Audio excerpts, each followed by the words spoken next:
Eh, la iglesia en el contexto actual, creo que este es tal vez no es un mensaje,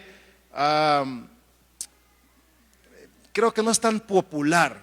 Y usted dirá, hermano, viene usted con el machete desenvainado, pero vengo con amor, hermanos. Pero quizá mi intención en esta mañana es animarlo. Nosotros como ministerio tenemos una visión, la cual es adiestrar a la iglesia local para que lleven a Cristo a su mundo. Cada uno de nosotros somos un portador de Cristo. Y la misión que tenemos es inspirar y empoderar a la iglesia para que ellos lleven a Cristo. Cada uno de nosotros somos portadores de Cristo. Así que mi intención, mi objetivo en esta mañana es inspirarte, es empoderarte, es que te sientas animado. Porque el mayor mensaje que tenemos en nuestras manos es el Evangelio.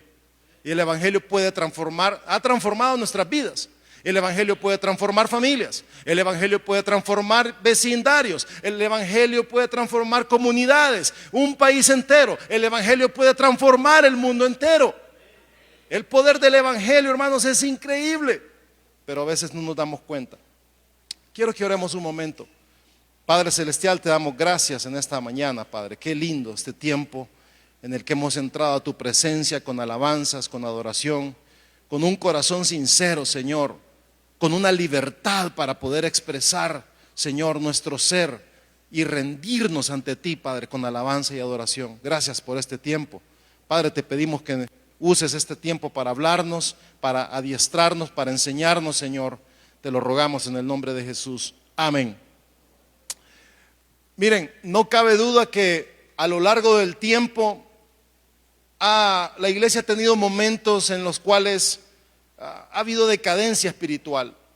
Ha habido un incremento cada vez que pasa el tiempo, hay un aumento de las tinieblas en el mundo. Mientras el reino de Dios avanza, sacando de las tinieblas a las personas, a las mentes entenebrecidas con el poder del Evangelio, hermanos, no ignoramos que Satanás también está trabajando. Pareciera que desde la pandemia que nos azotó hace algunos años atrás, el mundo tuvo un giro y el comportamiento de muchos cristianos también marcó un antes y un después. Y vemos también cómo la gente aprecia a la iglesia como una entidad irrelevante. Si bien el avance de la tecnología, el auge de las comunicaciones, el incremento de la inteligencia artificial, las redes sociales, eso ha traído más complicaciones que beneficios. ¿Por qué? Porque funciona como instrumentos para de alguna forma formar o moldear la mente de los simples. Y lo que es peor, adormecer la conciencia de los creyentes ante la urgencia de la gran comisión. Existe un alto porcentaje de creyentes en estos últimos tiempos que vivimos, que han desarrollado unas raíces terrenales tan profundas, hermanos, y se han olvidado que nuestro paso por la tierra es fugaz, que solamente tenemos una oportunidad para impactar vidas, para impactar a nuestra generación. Keith Green decía, esta generación de creyentes es responsable por esta generación de incrédulos. Tú y yo somos responsables. El sistema mundial en el que vivimos es adverso, es oscuro, es diabólico, es perverso y constantemente está dictando tendencias para llevar a la humanidad a una eternidad sin Dios. Ya ven lo que ha ocurrido en semanas anteriores, los Therians, ¿verdad? Tendencias para llevar a la gente al infierno. Sin embargo, hermanos, la iglesia debe permanecer firme, anclada en la roca que es Cristo, sabiendo que las puertas del Hades no prevalecerán contra la iglesia. Debemos estar anclados a la palabra de Dios, la cual nunca cambia, que es viva y eficaz y más cortante que toda espada de doble filo. No se vuelve rancia con el tiempo, al contrario, es poderosa para sacar de las tinieblas a aquellos que están en oscuridad. Cristo nos ha dicho, hermanos, que el cielo y la tierra pasarán, pero sus palabras no pasarán. Así que tenemos en las palabras de Dios, tienen esa vitalidad y esa resistencia, hermanos, que las obras más poderosas de la naturaleza no poseen.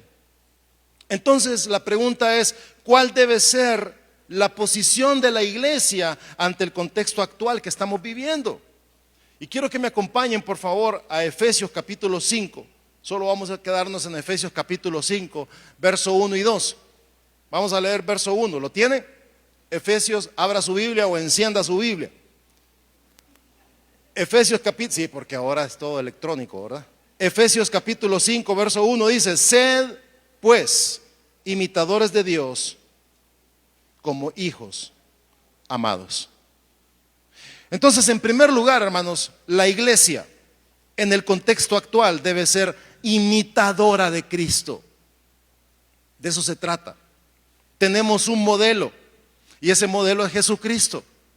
El significado bíblico de imitar se refiere a hacer una cosa a semejanza de otra. A mí me encanta imitar voces, por ejemplo. No soy tan bueno, pero me encanta imitar voces, me encanta hacer diferentes voces. Y cuando hago una lectura bíblica y Dios está hablando, y Dios dijo, entonces hago voces, ¿verdad? Me encanta mientras estoy predicando. Hacer una cosa a semejanza de otra, es decir, tomar una cosa como modelo. Tenemos nuestro modelo, es Jesucristo. Hermanos, la iglesia en la actualidad está siendo afectada por la influencia de las redes sociales. Los creyentes hoy no tienen tiempo para orar, dicen ellos. Es que no tengo tiempo para orar. Y decía el predicador John Piper, decía, uno de los mayores usos de las redes sociales será para demostrar en el último día que la falta de oración no fue por falta de tiempo, sino porque tenemos más tiempo para estar en Facebook, en Instagram, en YouTube y todas las redes sociales que hay ahora. Yo creo en el poder de la oración, dice la gente, pero hoy no tengo tiempo para orar. ¿Qué te parece? La iglesia en la actualidad está adormecida y tiene su conciencia cauterizada. Como cuando uno se quema, ¿no es cierto? Cuando eso se sana, ahí pierde sensibilidad uno, hermano. La iglesia ha perdido sensibilidad ante los que se están perdiendo. Los vemos ahí, hermano. Si tú cuando oras por alguien que está perdido no sientes compasión por ellos, estás mal. Necesitas un avivamiento. Cuando Jesús miraba a las multitudes y luego ¿qué tenía? Compasión. Pero nosotros no miramos al vecino, no miramos al que tenemos a la par y por lo tanto no tenemos compasión de ellos. La iglesia en la actualidad tiene falta de perdón. Yo recuerdo una hermana que llegaba a limpiarnos la casa y nos comienza a decir, yo soy diaconisa en la iglesia y servimos la Santa Cena, pero con la que sirvo no nos hablamos. Ve qué lindo, digo. Falta de perdón. Así estamos en la iglesia hoy en día, hermanos. La iglesia en la actualidad tiene falta de compromiso. Y miren, Yuri no me ha dicho nada, hermanos. Pero en todas las iglesias hay personas que cuando les decimos, hermanos, el próximo sábado vamos a ir a evangelizar, y son como las mujeres virtuosas. ¿Quién los hallará? No llegan. ¿Cierto o no? Pero díganles, va a haber mondongo el próximo domingo, va a haber chuleta con tajadas. Mire, así de lleno. El aniversario de la iglesia, punto de encuentro, vamos a celebrar. Va a estar que revienta acá, hermanos. Pero cuando se trata de compromiso, de trabajar para la obra del Señor, de ir y ganar almas para Cristo, ahí nos falta compromiso. La iglesia en la actualidad, ¿cómo es también? Le sobra la superespiritualidad. Hermano, usted no me toque, usted no me conoce. La unción del santo está sobre mí. El Señor me ha ungido. Y nos sobra la superespiritualidad. No, hermano, es que yo ya pasé como 20 cursos en EFI. Y ya tengo un doctorado en teología. Eso no significa nada, hermano. Esos títulos que tenemos guindados ahí, los podemos vender y ir a comprarnos un café mejor, hermanos. Eso no es nada si no lo ponemos en práctica. Les sobra la superespiritualidad. Y lo que es más alarmante, la iglesia hoy en día, hermanos, posee un alto analfabetismo escritural. Usted le pregunta a la gente quién era la esposa de Abraham, dicen Esther. No saben. Busquen en Génesis y andan allá por Apocalipsis, ¿va? Andan perdidos porque no hay, hermano. Yo felicito a Yuri y a Alejandra por el trabajo que están haciendo de tener un programa de capacitación de líderes. Cada iglesia necesita tener una escuela teológica, hermano, una escuela de formación de líderes. El día que tú y yo nos vayamos, Yuri, otro va a continuar. Nosotros necesitamos preparar a la siguiente generación que va a continuar. Esa es la visión. El Centro de Conexión Bíblica allá en los Estados Unidos realizó un estudio, esto es fascinante, sobre los efectos con evidencia científica, ¿verdad?, acerca de la lectura bíblica en el cerebro humano. Y bueno, el estudio se realizó con 40,000 norteamericanos de 8 a 80 años. Y básicamente el objetivo era conocer cómo las personas reaccionan al impacto de las escrituras. Y miren, los datos que revela este estudio son fascinantes. La lectura de la Biblia, cuando se realiza una vez por semana, cuando el pastor Yuri dice, abran sus Biblias y lean conmigo. Si usted solo lee la Biblia cuando se dice, abra su Biblia y lea conmigo una vez por semana, no va a haber ningún cambio en su vida espiritual. Va a seguir con las mismas mañas de siempre. Mañoso. ¿Sí? Pero cuando se lee 2 veces por semana, ¿qué creen ustedes? El efecto sigue igualito. No hay ningún cambio. Usted va a seguir igual. Al leer 3 veces por semana hay una pequeña mejoría. 3 veces por semana. Pero el hallazgo fascinante es que cuando la lectura se realiza 4 veces o más a la semana, ocurre algo drástico en nuestras vidas. Miren, la sensación de soledad disminuye un 30%. Es que me siento solo. Ay, no, Dios mío, me siento solo, dicen la gente, ¿verdad? Lea la Biblia, hermano. Se le va a quitar esa sensación de soledad. Los problemas de ira disminuyen un 32%. Esos hermanos que son de toque, ¿verdad?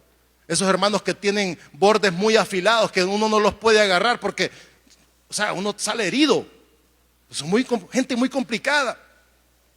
La amargura en las relaciones como el matrimonio, los hijos, la familia, los amigos, disminuye un 40% cuando leemos la Biblia 4 o más veces a la semana. El alcoholismo, porque hay hermanos que beben, el alcoholismo cae un 57%.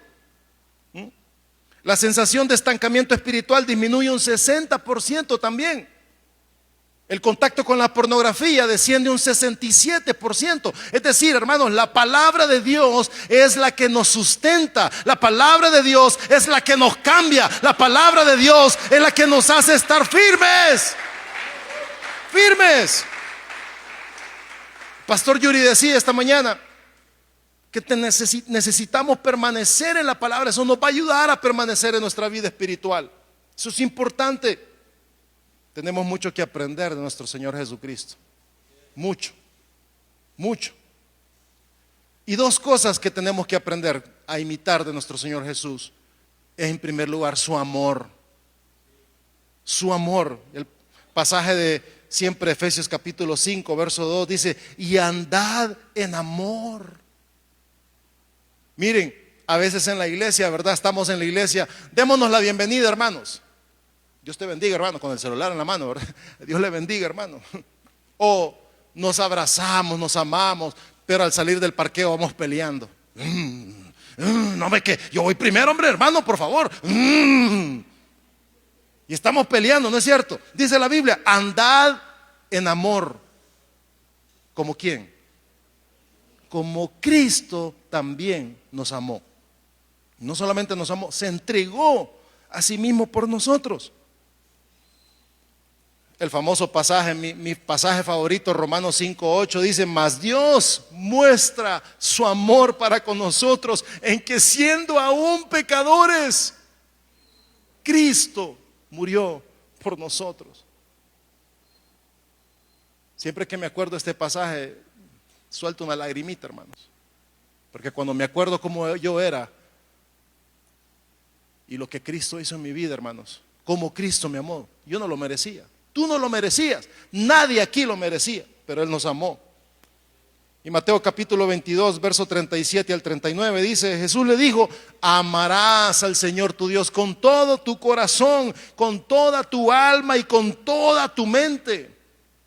Este es el primero y grande mandamiento. Y el segundo es semejante: amarás a tu prójimo como a ti mismo. Amarás a tu vecino como a ti mismo. Es decir, que cuando tú le estás barriendo al frente de tu casa, hermano, y ves que tu vecino también barrió y te tiró un poquito la basura enfrente de tu casa, tú no se la regresas en el amor del Señor, ¿verdad? No, la recoges, tienes paciencia. Cuando vas y vas a chapear el frente de tu casa, también le chapeas el frente de la casa de tu vecino. Lo amas, tienes consideración, amor. Ese es el ejemplo que Cristo nos dio, hermanos. Solamente, miren, la iglesia somos expertos en amar a Dios, ¿no es cierto? Ay, Dios, qué lindo que eres, Padre. Cuánto te amo. Bla, bla, bla, bla, bla, bla. Pero Jesús nos dice en Juan capítulo 14: si me amáis, guardad mis mandamientos. Te voy a dar mi versión. Versión Abraham Lozano 2026. No me vengas con cuentos. Yo imagino al Señor diciendo: hey, no me vengas con cuentos a decirme que me amas, pero no guardas mis mandamientos. No todo el que me dice Señor, Señor, ay Diosito lindo, entrará en el reino de los cielos. No el que me dice, sino el que hace la voluntad de mi Padre. Y eso me lleva a otro punto, más adelante. No podemos aprender a obedecer los mandamientos de Cristo si no aprendemos primero a desarrollar una relación íntima con Él. No se puede. Por más que tú quieras, hermano, vas a estar batallando y batallando y batallando y no lo vas a lograr. No sé si te acordás, Yuri, cuando estábamos en el colegio y nos ponían a marchar. 1, 2, 3 para el 15 de septiembre, ¿verdad? Aprendiendo a marchar y hacer el show que hacíamos, ¿verdad? Para nuestras fiestas patrias. Y el líder que nos enseñaba, tocayo tuyo, ¿verdad? Tocayo. Decía: si ustedes no aprenden a obedecer, jamás podrán mandar, jamás podrán dirigir a otros si no aprenden a obedecer. Sí, sí. Y nosotros, eso a mí me marcó, hermanos, me marcó pero profundamente en mi vida. En una ocasión el Señor le dijo a uno de sus siervos, a uno de sus hijos, que tenía un trabajo para él. Y le enseñó una gran roca frente a la cabaña donde vivía. Y el Señor le explicó que debía empujar la piedra con todas sus fuerzas. El hombre hizo lo que el Señor le pidió día tras día. Por muchos años, desde que se levantaba temprano en la mañana hasta el ocaso, aquel hombre no paraba de empujar aquella fría piedra con todas sus fuerzas. Y esta no se movía. Todas las noches el hombre llegaba cansado a su cabaña, un poco decepcionado, ¿verdad? Porque sus esfuerzos no rendían fruto. Así que Satanás decidió entrar en la escena, trayendo pensamientos a la mente del hombre, y le dijo: has estado empujando esa roca por mucho tiempo y no se ha movido. Le dijo que la tarea que le había sido encomendada era imposible de realizar y que él era un fracaso. Y esos pensamientos incrementaron su sentimiento de frustración y desilusión. Y Satanás le dijo: ¿por qué esforzarte todo el día en esa tarea imposible? Solo haz un mínimo esfuerzo y será suficiente. El hombre pensó en poner en práctica esto, pero antes decidió elevar una oración al Señor y confesarle sus sentimientos. Y aquel hombre le dijo: Señor, he trabajado duro por mucho tiempo a tu servicio. He empleado toda mi fuerza para conseguir lo que me pediste, pero aún así no he podido mover la roca ni un milímetro. ¿Qué pasa? ¿Por qué he fracasado? Y el Señor le respondió con compasión: querido hijo, cuando te pedí que movieras, que me sirvieras y tú aceptaste, te dije que tu tarea era empujar la roca con todas tus fuerzas y lo has hecho. Nunca dije que esperaba que la movieras. Tu trabajo era empujar. Ahora vienes a mí sin fuerzas a decirme que has fracasado, pero ¿en realidad fracasaste? Mírate ahora. Tus brazos están fuertes y musculosos, tu espalda fuerte y bronceada, tus manos callosas por la constante presión y tus piernas se han vuelto duras. A pesar de la adversidad, has crecido mucho y tus habilidades ahora son mayores que las que tuviste alguna vez. Es cierto, no has movido la roca. No la has movido, pero tu misión era ser obediente y empujar para ejercitar tu fe en mí. Eso lo has conseguido. Ahora, querido hijo, yo moveré la roca. Gloria sea al Señor, hermano. Así es. Pero tú y yo necesitamos ser obedientes. Necesitamos ser obedientes a la palabra de Dios. Algunas veces cuando escuchamos la palabra de Dios, tratamos de utilizar nuestro intelecto para descifrar su voluntad, cuando en realidad Dios solo nos pide obediencia y fe en Él.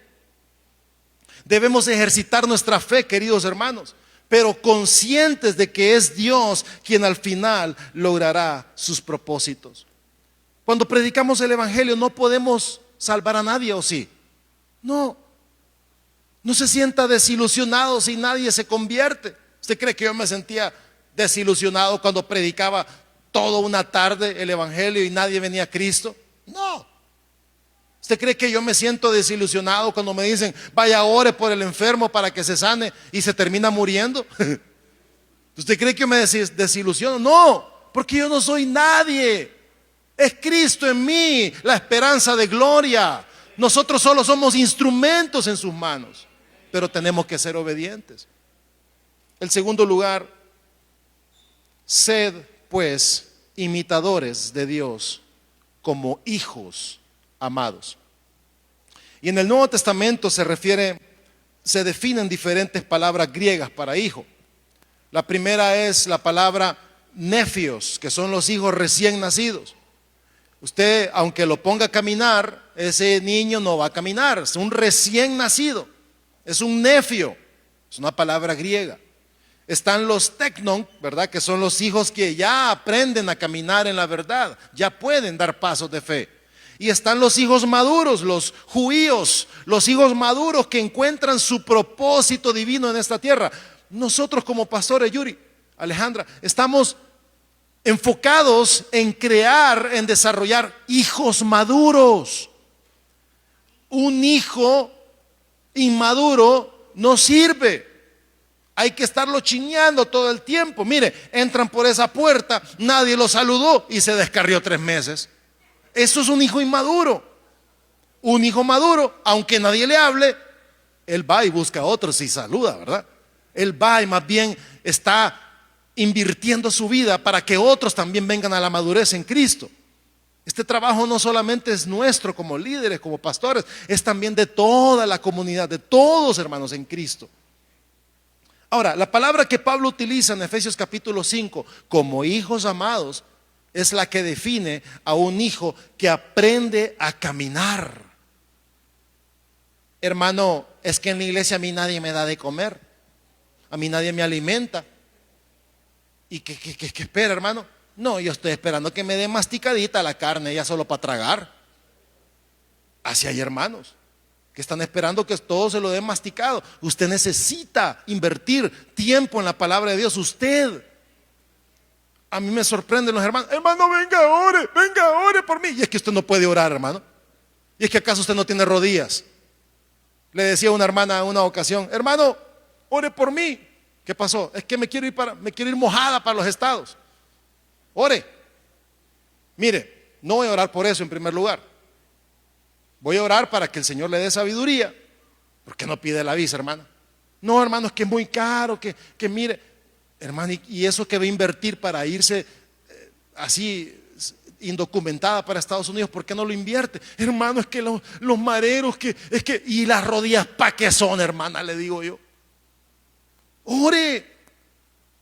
Usted no puede estar dependiendo todo el tiempo de que el líder o el pastor vaya y ore por usted. Es bueno que oren por nosotros, es cierto, es bueno, pero usted debe aprender. Mire, la Biblia dice en primera de Pedro capítulo 2, versos 9 y 10, dice que Él nos ha hecho real sacerdocio, nación santa, pueblo adquirido por Dios, para que anunciemos las virtudes de aquel que nos llamó de las tinieblas a su luz admirable. Todos aquí, hermanos, somos siervos de Dios. Todos aquí somos sacerdotes de Cristo. Usted no tiene que depender de otro para que vaya y ore por usted. Usted puede hacerlo. Una encuesta del año 2022 de la firma Sid Gallup puso a Honduras como el país con mayor número de creyentes evangélicos, con un resultado de 44% de la población. Solo para que sepan, en Honduras hay más de 30,000 iglesias, hermanos. Ahora, yo veo con suma preocupación estos resultados, porque dentro de este análisis a mí me arroja una escalofriante realidad. Y esa realidad es que hay más creyentes que discípulos. El creyente no logra la transformación. El creyente no tiene compromiso. El creyente es un calientabancas. Discúlpenme los términos, discúlpenme si este mensaje suena un poco fuerte, pero es una realidad. El discípulo es el que logra transformar comunidades, transformar vidas. El discípulo es el que realmente tiene esa capacidad de poder impactar en la vida de otros. El Señor Jesús, mire, comparó a sus parábolas, mejor dicho, al reino de los cielos, por ejemplo, con una red en la que se atrapan peces buenos y peces malos, con 5 vírgenes prudentes y 5 insensatas, con una plantación donde crecen el trigo y la cizaña, con 2 que están en el campo donde uno es tomado y el otro es dejado. Y pareciera, hermanos, que estas historias lo único que parecen indicar es que la mitad de los que dicen ser cristianos no lo son. A mí esto me da escalofrío. A mí esto se me eriza la piel.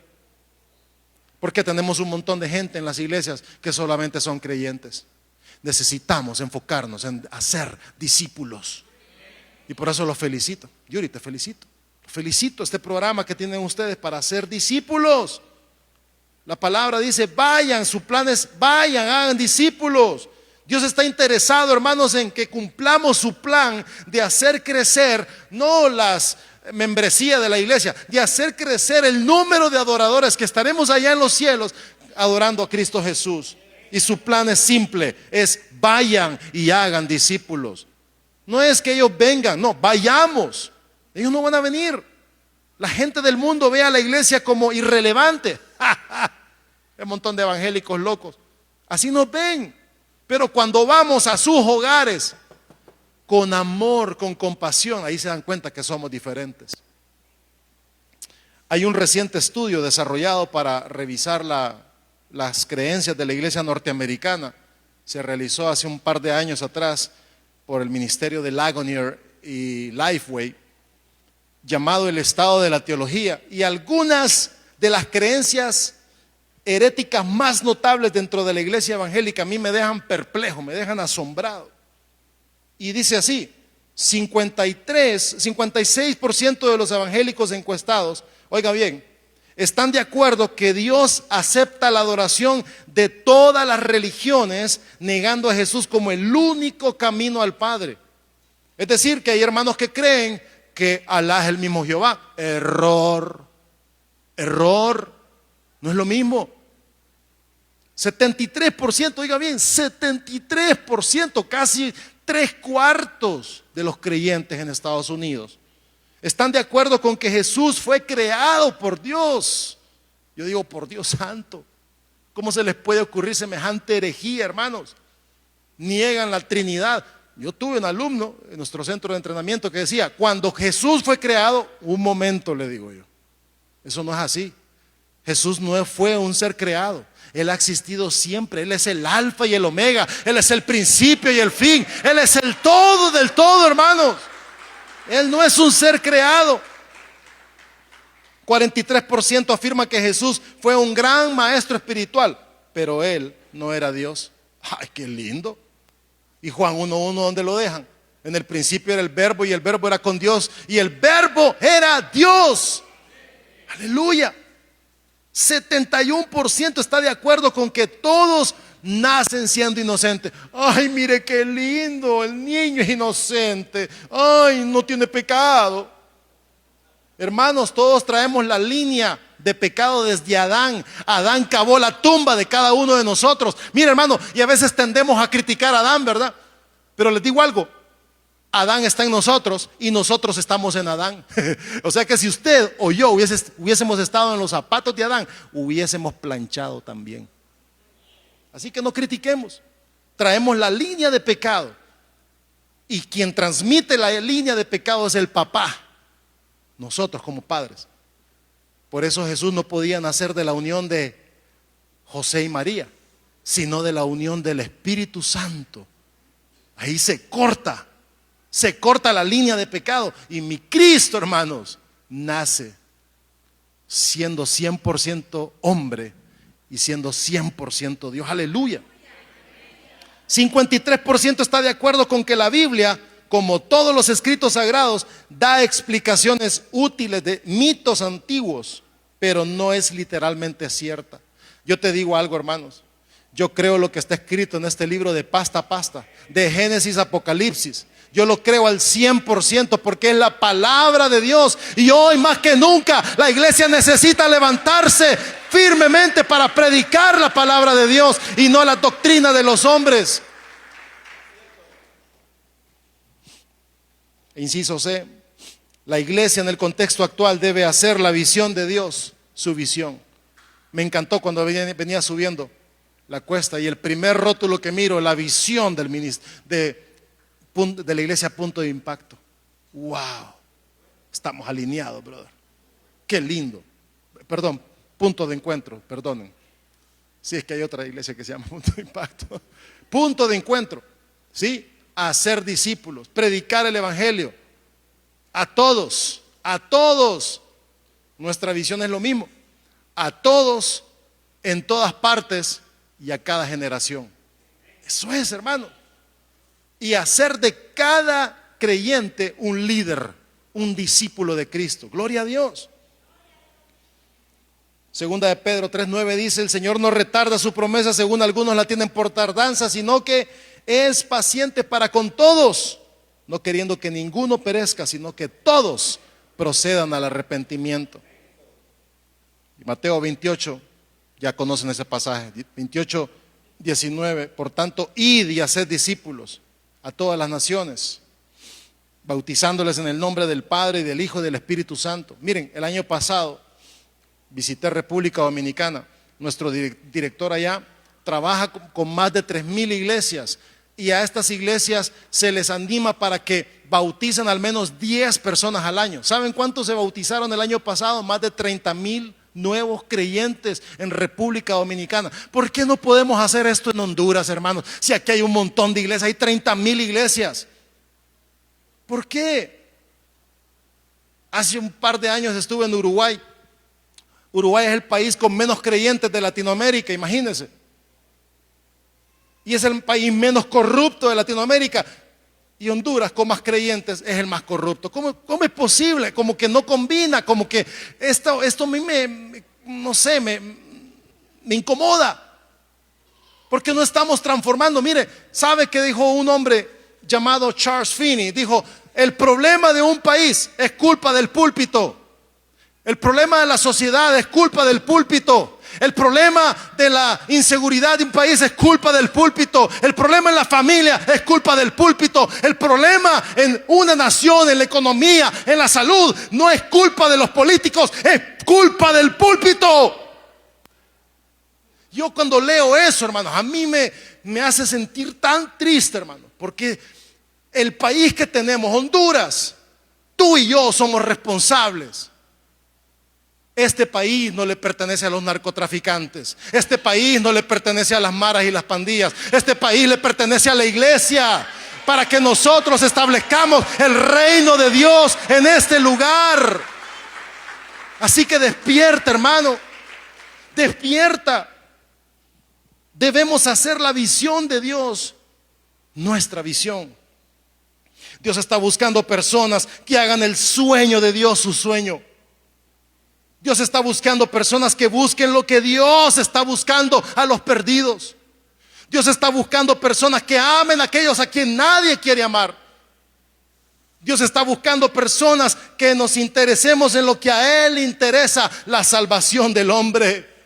Dios está buscando personas que estén dispuestas a arriesgar sus vidas, tal y como lo hizo Pablo y Bernabé allá en Hechos capítulo 15, 26, que dice que expusieron sus vidas por causa del evangelio. Dios está buscando personas que estén dispuestas a ser usadas por Él. Dios está buscando personas que nunca se rinden, como dice Gálatas 6:9. No nos cansemos de hacer el bien, porque a su tiempo segaremos si no desmayamos. El año 2018 lanzamos una iniciativa a nivel global. Nuestro ministerio está en 170 países y nos propusimos alcanzar todos los hogares del mundo en un término de 20 años. O sea que para el 2038 Honduras tiene que ser evangelizada totalmente. Ya lo hicimos una vez en los 80s. Mi suegro le dio 2 vueltas al país. En aquel tiempo solo éramos 4 millones de habitantes, hermanos, era fácil. Hoy en día la gente es más confrontativa y ahora no somos 4, somos 10 millones de habitantes. Y nos basamos en este pasaje de Mateo 24:14: y será predicado el evangelio del reino en todo el mundo para testimonio a las naciones, y entonces vendrá el fin. Y cuando usted hace una exégesis de este pasaje y encuentra la palabra mundo, la palabra que aparece en griego es la palabra oikos, que significa hogar. Jesús estaba diciendo a través de Mateo que el evangelio debía ser predicado en todos los hogares. Es que es en los hogares donde están las personas, ahí los vamos a encontrar. Debemos ir entonces, hermanos, a predicar a los hogares, en los parques, en los hospitales, en las prisiones, donde sea. Y entonces el fin vendrá, hermanos. Decía un predicador muy famoso, decía que la iglesia iba a fracasar en su intento de predicar el evangelio. Yo difiero de eso, hermanos, porque la Biblia me dice que será predicado este evangelio del reino. No dice que vamos a hacer el intento de predicar, no, será predicado el evangelio del reino en todo el mundo y vendrá el fin. Como conclusión, hermanos, el mandato de la iglesia ante el contexto actual no ha cambiado, sigue siendo igual. Podrán cambiar los métodos, las estrategias, pero el mandato inalterable y vigente para la iglesia de ir y hacer discípulos no cambiará hasta que Cristo venga por nosotros. 3 conclusiones. Su mandato de hacer discípulos debe trascender nuestra existencia. Debemos, hermanos, levantar una generación que pueda seguir con la gran comisión. Cuando yo ya no esté, cuando Yuri ya no esté, ¿quién va a seguir? Necesitamos levantar a la siguiente generación. Dejemos de hacer los mismos métodos de siempre, hermanos, y enfoquémonos en el método de Dios. Dios le dijo a Moisés: Moisés, golpea la roca cuando estaban en el desierto, la primera vez. ¿Y qué hizo Moisés? Golpeó la roca frente a los hijos de Israel. La segunda vez Dios le dice: háblale a la roca para que yo me glorifique frente al pueblo. ¿Y qué hizo Moisés? Golpeó la roca, utilizó el mismo método que al comienzo, y por eso perdieron su entrada a la tierra prometida. No nos enfoquemos en las mismas estrategias del pasado, estrategias que ahora no funcionan. Pidámosle sabiduría al Señor para continuar con una estrategia fresca que podamos alcanzar a los demás. En segundo lugar, hoy más que nunca, hermanos, necesitamos una iglesia viva, una iglesia enfocada en lo que realmente es importante: más discípulos. Y número 3, necesitamos una iglesia que permanezca fiel a la sana doctrina, hermanos, de Cristo, y que predique sin temor de su evangelio. Así que, hermanos, yo les encaro esta visión que ustedes tienen de 1000 nuevas personas. Sí se puede lograr. Se los digo en el nombre del Señor. Sí se puede lograr. Y por favor, yo quisiera venir a final de año y ver el resultado, porque sí se va a lograr.